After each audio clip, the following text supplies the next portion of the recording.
On vit dans une société où on n'arrête pas de nous dire que c'est pas bien de stresser, que ça crée des maladies et tout le tralala. Et puis d'un autre côté, on nous demande de travailler plus, ce qui je pense augmente légèrement notre niveau de stress. Mais je digresse, ça c'est un autre problème. Et revenons au sujet de cette vidéo. Est-ce que le stress est dangereux pour la santé? Eh bien si l'on en croit Kelly McGonigal, et non, c'est pas le professeur McGonagall. Kelly McGonigal donc, dans son livre The Upside of Stress, explique que c'est loin d'être le cas. Oui, enfin si vous avez lu le titre de la vidéo, je pense que vous doutiez de la réponse. Ce livre n'a malheureusement pas encore été traduit en français, et c'est bien dommage. Alors concrètement, qu'est-ce qu'elle raconte Kelly McGonigal dans son livre? Eh bien tout simplement que c'est la combinaison du stress et de la croyance que le stress est dangereux qui fait que c'est dangereux. Voilà, c'est à peu près tout ce qu'il y a besoin de savoir. Mais je vais quand même rentrer un peu plus dans le détail. Dès l'introduction, Kelly McGonigal décrit une expérience qui a été réalisée en 1998 auprès de 30 000 Américains, qui a mis en évidence qu'un haut niveau de stress augmente le risque de mourir de 43%.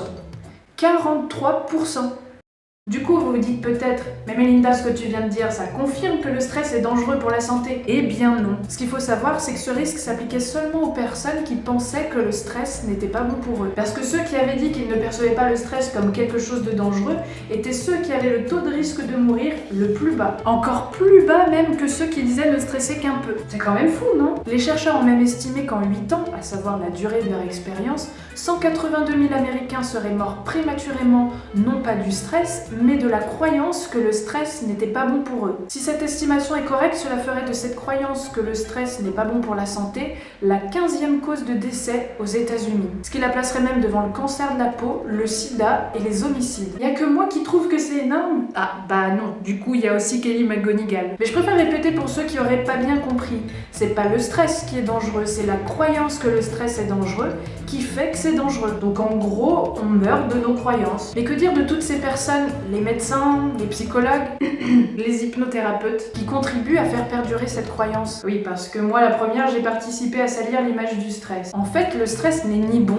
ni mauvais. Mais c'est la perception qu'on en a qui le rend soit l'un ou soit l'autre. Dans son bouquin, Kelly McGonigal ne s'arrête pas là et donne même tous les avantages qu'il y aurait à stresser. Et franchement, il y en a pas mal. Je vous fais un petit résumé. Tout d'abord, le stress est un signal du corps pour vous dire « Eh oh, là, il y a quelque chose d'important, faut faire gaffe ».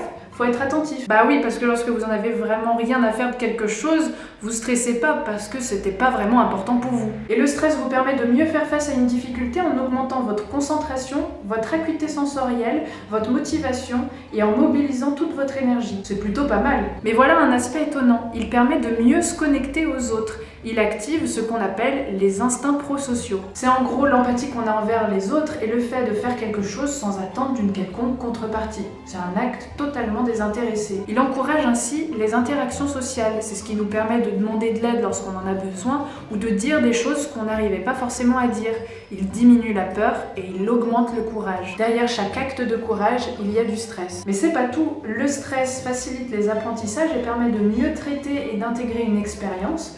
Il aide le cerveau à apprendre et évoluer et il fortifie le cœur. Donc si vous avez des examens bientôt, vous savez ce qu'il vous reste à faire. Et puis pour terminer, le stress est aussi à l'origine de l'ocytocine, qui est aussi connue sous le nom de l'hormone de l'amour, qui crée le sentiment de bonheur. C'est ce qui fait que même les gens heureux se disent stressés. La différence, et j'espère que vous savez maintenant ce que je vais dire pour conclure cette vidéo, c'est qu'ils perçoivent le stress comme quelque chose de stimulant et non plus comme quelque chose de limitant. Ça donne envie de stresser, non? Pour ceux qui comprennent l'anglais, je vous invite vraiment à lire le livre de Kelly McGonigal. Même si je vous ai spoilé quelques petites choses, vous y trouverez d'autres informations vraiment intéressantes. Je vous mets le lien dans la description pour ceux qui seraient intéressés. Et puis pour les plus feignants, vous pouvez aussi visionner sa conférence TED, qui est d'ailleurs la conférence la plus vue. Et oui, elle est traduite en français. Et si vous voulez mieux gérer votre stress et la peur, il y a toujours ma formation. Stressez bien, et puis abonnez-vous à la chaîne, parce que dans les deux cas, vous serez plus heureux.